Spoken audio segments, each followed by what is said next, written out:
عبد الحميد في أبو العروسة مش الأب المثالي.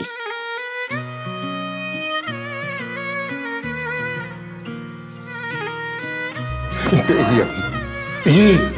خلاص الكدب بقى مليك على طول.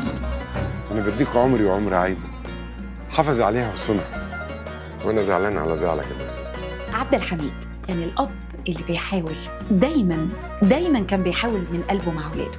يمكن عصبي ساعات، يمكن قراراته ما كانتش بتعجب ولاده، بس دايما كان واضح في مشاعره جدا، بيقدم حب من قلبه بجد وعايز لهم كل الخير، وده كان واضح جدا.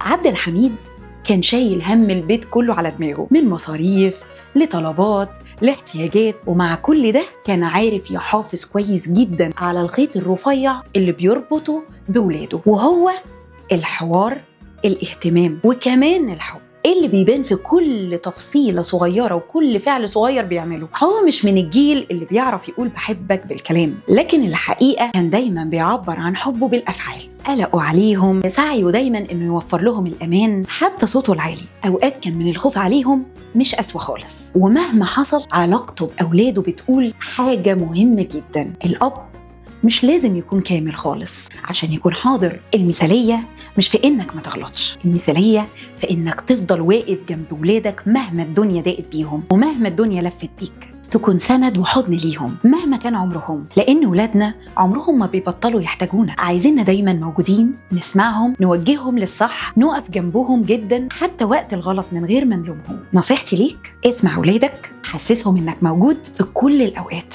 حتى لو كان في غلط. ما تقولش خلاص دول كبروا مش محتاجيني، بالعكس، كل ما بيكبروا احتياجاتهم ليك بتزيد، ومع الوقت هتكتشف حاجة رائعة جدا: انت كمان محتاج لهم أكتر مما تتصور.